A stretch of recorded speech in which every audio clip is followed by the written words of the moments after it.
Hey everyone, welcome back to another deep dive. You know how we do it here? We dig deep into a single source, and today we're diving into some pretty controversial waters. We're going to be looking at Robert F. Kennedy Jr.'s The Wuhan Cover-Up.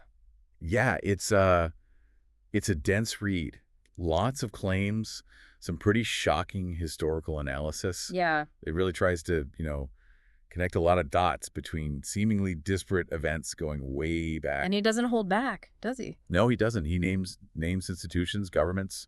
It's a bold book. So right off the bat, Kennedy jumps into this world of pandemic preparedness, and he argues that it's become this major force driving the actions of, governments, powerful organizations. Yeah, he uses this term pandemic preparedness and response, PPR, and suggests that it's really become central to this thing he calls the military medical industrial complex. Okay, so we're already starting to see some of those, those connections he's making between Yeah. different entities. Absolutely. And he sees organizations like the Bill and Melinda Gates Foundation, the Coalition for Epidemic Preparedness Innovations, CEPI, as like key players in this whole complex. And he claims that they're pouring tons of money into, you know, getting ready for diseases that don't even exist yet, like this disease X. Right. It's this mysterious unknown threat lurking out there. It does sound a little bit like something out of a, sci-fi thriller. It does. But Yeah. it also makes you wonder if we're, focusing on these hypothetical threats at the expense of maybe more immediate concerns. Yeah, that's a good point. Now, Kennedy also points to a series of these tabletop simulations starting in 1999, and he claims that these were basically like dress rehearsals for enacting authoritarian measures in response to a pandemic. Yeah, so these Ah. simulations, they kind of consistently prioritize control and security over things like individual liberties, open scientific debate.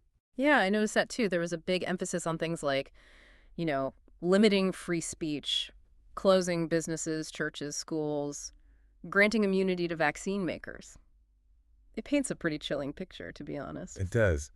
Then he takes us on this kind of historical journey through this world of bioweapons research. Way back. Yeah, going back to, Japan's Unit 731 Hmm. in Manchuria during World War II. That's a dark chapter in history for sure. It is. It's a grim reminder of, the dark side of scientific advancement. Kennedy actually describes Unit 731's activities in some detail, and it's pretty disturbing stuff. They were breeding plague-infected fleas, conducting horrific experiments on prisoners. Yeah, it's hard to believe that these kinds of atrocities actually happened. Yeah, absolutely. And then from Unit 731, Kennedy moves on to Nazi Germany's bioweapons program. Right. He highlights figures like Dr. Kurt Blome and Dr. Eric Traub, and he says that they conducted these just brutal experiments on prisoners, Hmm. furthering the Nazi regime's just cruelty and disregard for human life. And then he makes this really bold claim that despite international agreements, the U.S. continued bioweapons research after World War II. He even goes as far as to say that the U.S. actually recruited some of these Nazi scientists through Operation Paperclip.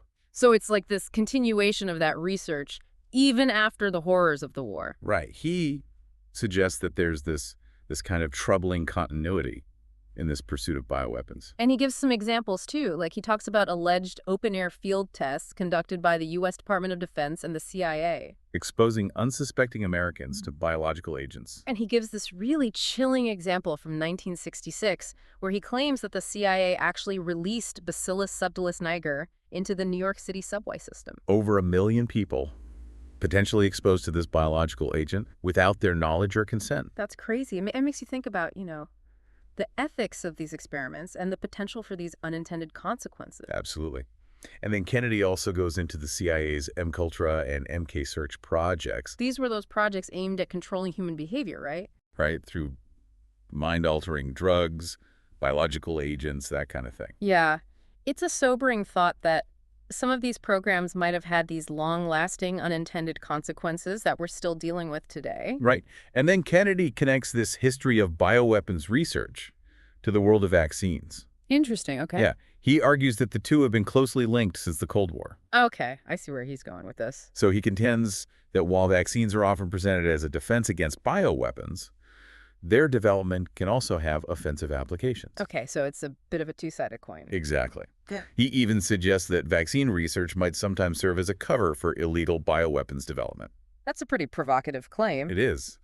Then he shifts his focus to gain-of-function research, which is basically, manipulating viruses to become more infectious or deadly. Right. So inherently risky kind of research. Very controversial. Yeah. And he brings up this 2000 study funded by Dr. Fauci at Utrecht University. The one that manipulated a coronavirus to become more infectious? That's the one. And he claims that the 2001 anthrax attacks kind of reignited this interest in biodefense. Leading to increased funding? Yeah, for bioweapons research, often disguised as pandemic preparedness. And he mentions figures like Dr. Robert Cadlick, Who was instrumental in establishing agencies like BARDA, the Biomedical Advanced Research and Development Authority. right, to fund these biodefense projects. So I've got a lot on the table already. Secretive government programs, controversial research, powerful individuals, potentially conflicting interests. It's a complex story. For sure.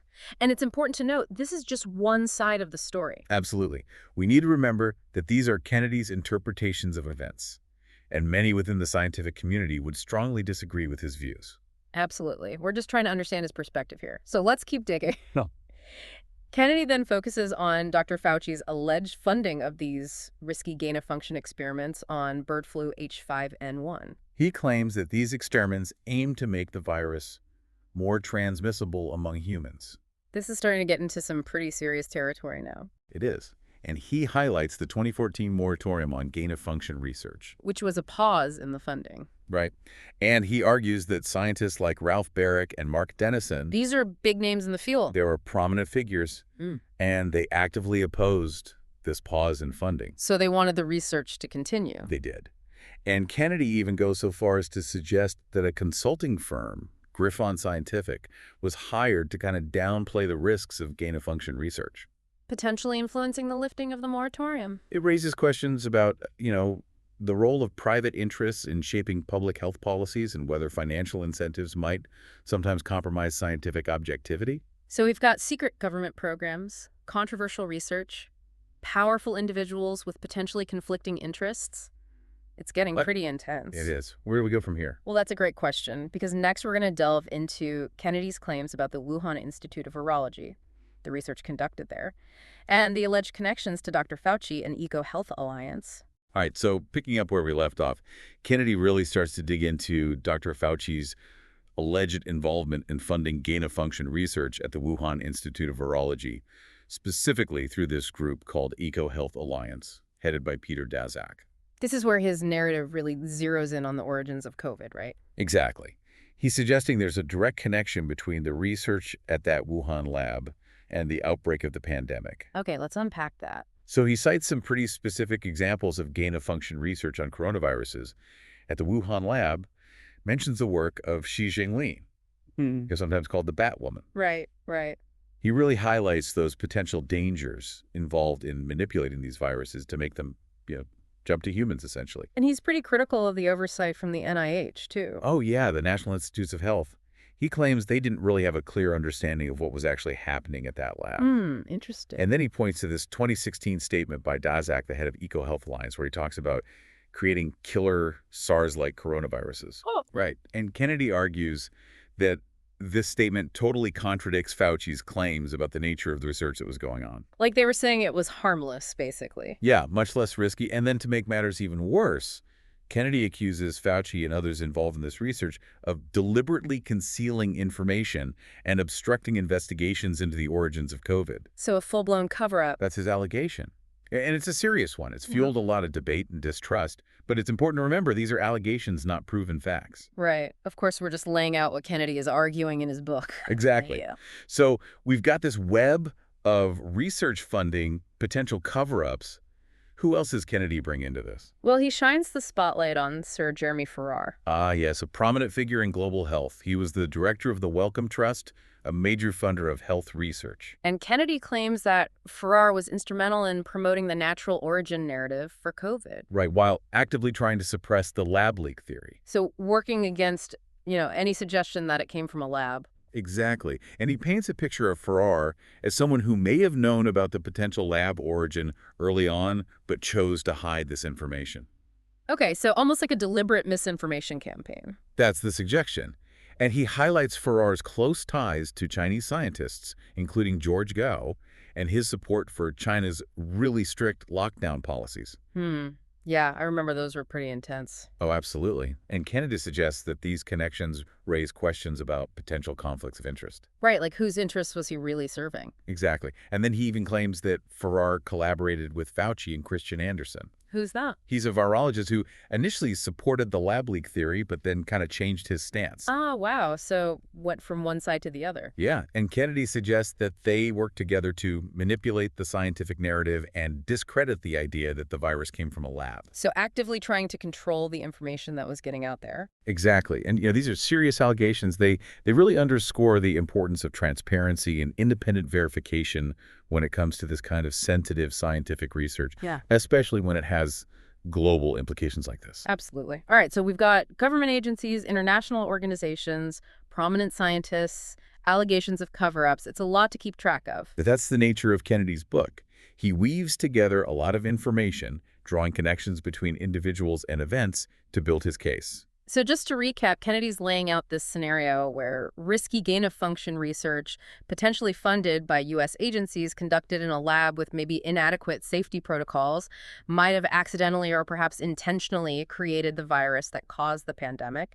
And he believes there's been a deliberate effort to cover up this truth. That's the gist of it. Okay, so then what happens? Where do we go from there? Well, next, Kennedy dives deeper into the work of Dr. Ralph Baric at the University of North Carolina. Okay, I've heard that name. He's a leading figure in coronavirus research, and Kennedy claims that Baric developed this method for creating chimeric viruses, Just basic shit. stitching together different viral components to create a new virus. So it's like creating a virus that looks natural but is actually engineered? Exactly.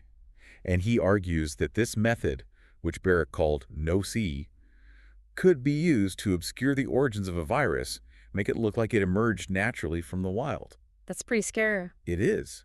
And he alleges that Baric shared this technique with researchers at the Wuhan Institute of Virology, including Xi Dengli. So the plot thickens. It does, and then he brings in the U.S. Agency for International Development, USAID. Wait, U.S. side, what do they have to do with this? Most people think of them in terms of humanitarian aid, Mm. but Kennedy suggests they might have a more shadowy side. Okay, I'm intrigued. He claims that USAID, which he believes acts as a front for the CIA, was a major funder of bioweapons research at the Wuhan Institute of Virology. Seriously? He cites a figure of $64 million in funding. Wow, that's a lot of money. So we potentially have the NIH, USAA, and maybe even the CIA entangled in funding this controversial research at the Wuhan lab. That's what he's suggesting, and he also implicates Avril Haines, the current U.S. Director of National Intelligence, in the alleged cover-up. What did she do?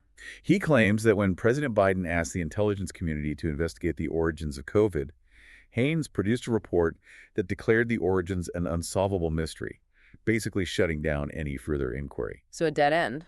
Exactly, and he even alleges that a similar investigation initiated under the Trump administration was also abruptly shut down despite uncovering evidence that supported the lab leak theory. Oh, wow. So he's saying that political considerations, specifically the desire to maintain a good relationship with China, have consistently trumped the pursuit of scientific truth.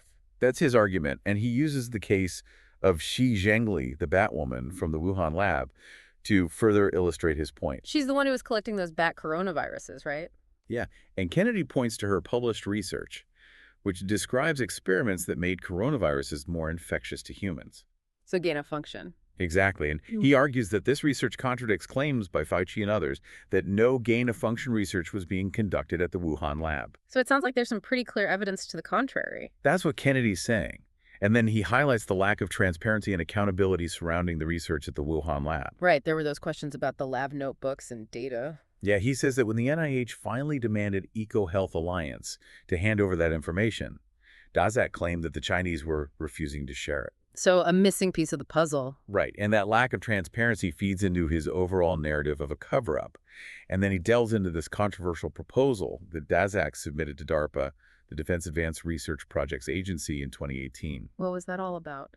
This proposal, known as DFUSE, outlined plans to insert furin cleavage sites into SARS-like bat coronaviruses. Okay, and remind me, what are furin cleavage sites again? Basically, they're molecular doorways that allow viruses to more easily enter human cells. So they can make viruses more infectious. Exactly. And what's interesting is that the furin cleavage site, a feature not typically found in SARS-like coronaviruses was a key characteristic of the COVID-19 virus. Okay, so is he suggesting that the very research that Daszak proposed in diffuse might have led to the creation of the virus that caused the pandemic? That's one of the most controversial claims in Kennedy's book. And to make matters even more suspicious, he points out that DARPA ultimately rejected Daszak's proposal Why? due to concerns about its safety and the potential for a lab leak. Wow, so even an agency like DARPA, which is known for funding cutting-edge research, saw this as too risky. Apparently so.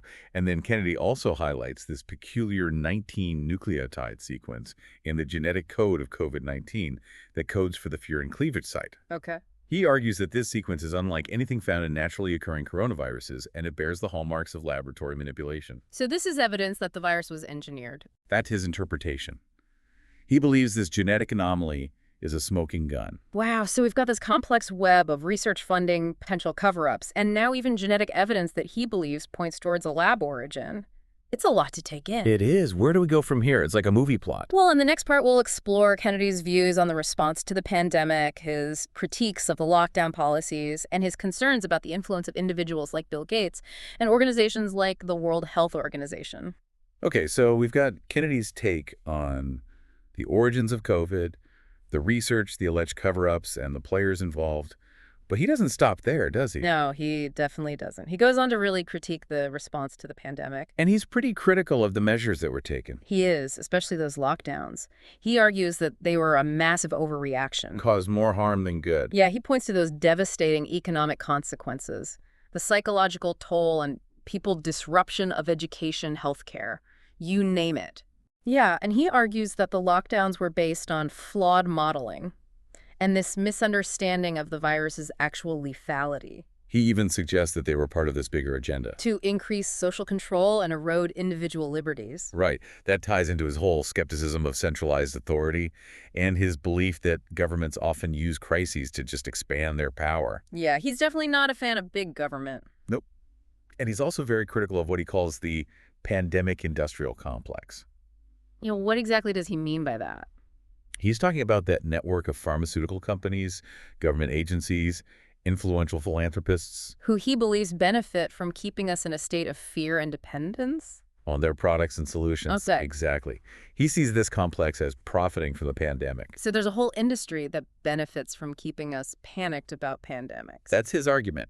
And he specifically criticizes the over-reliance on vaccines. As the primary solution? Right. He's not saying vaccines are bad, but he raises concerns about their effectiveness against these rapidly mutating viruses like COVID. And he questions those aggressive marketing tactics and mandates. Yeah, he's worried that this big push for mass vaccination might have overshadowed other important aspects of public health, like promoting early treatment options or strengthening natural immunity. He's a big advocate for natural immunity. He is. And he's particularly critical of the suppression of alternative treatments, like those repurposed drugs, hydroxychloroquine, ivermectin. That were dismissed pretty quickly. Yeah, even though they showed some promise in treating COVID. So he's calling for this more diverse approach to pandemic response, one that doesn't just rely on vaccines and lockdowns. Exactly. A more holistic approach to public health, strengthening natural immunity, exploring a wider range of treatment options, and empowering people to make their own informed choices. To take control of their own health. Exactly. And speaking of powerful people making decisions, Kennedy doesn't hold back when it comes to naming names. And Bill Gates is one that comes up pretty often. Oh yeah, he's front and center in Kennedy's narrative. Which makes sense. Gates has become a major figure in global health, mainly through the Bill and Melinda Gates Foundation. He's invested a lot in vaccine development and pandemic preparedness. And Kennedy argues that Gates stands to benefit financially from these investments. It's not to say that his philanthropic work isn't genuine. Right. But Kennedy wants us to think about those potential conflicts of interest when someone with that much wealth and influence is shaping global health policies. Absolutely, it's a valid point. And he also raises concerns about the growing power of the World Health Organization. The WHO. Yeah, he suggests that they've become too close with private interests, like the Gates Foundation and pharmaceutical companies. Right, and he sees this as a threat to their objectivity and independence. It's like the fox guarding the henhouse. If these organizations have a financial stake in certain outcomes, how can we be sure they're making decisions that are truly in the best interests of public health? Exactly. That's the question Kennedy wants us to grapple with. And he's also critical of WHO's top-down approach to pandemic response. Their support for lockdowns and vaccine mandates. He believes those one-size-fits-all policies often ignore local contexts and individual needs. Right. He's saying that centralized control can sometimes be counterproductive. So it's a reminder that public health solutions should be tailored to specific situations. Absolutely. So in the end, Kennedy is basically sounding the alarm. Yeah, he's warning us that the current system, with its emphasis on centralized control, mass vaccination, the suppression of alternative treatments, it's setting us up for more pandemics and a further erosion of individual liberties. It's a pretty bleak outlook. It is. So after this deep dive into Kennedy's The Wuhan Cover-Up, what are we left with? I think we're left with a lot of questions. It's a controversial perspective, one that challenges a lot of assumptions about the origins of COVID, the role of powerful institutions, the best way to approach pandemics. It's been a journey. It has, but hopefully it's given our listeners a lot to think about. Whether you agree with Kennedy's conclusions or not, his book forces us to confront some uncomfortable questions about transparency, accountability, the potential for conflicts of interest to influence decisions that affect all of our lives. It's a good reminder that we should always be questioning, Yeah, always be seeking out different perspectives, and always be advocating for policies that put public health and individual freedom first. absolutely. So that's it for our deep dive into the Wuhan cover-up. It's a complex and controversial book, but it definitely raises some important questions. It does. And as always, we encourage our listeners to do their own research, draw their own conclusions, and never be afraid to challenge the status quo. Thanks for joining us for another deep dive. We'll see you next time.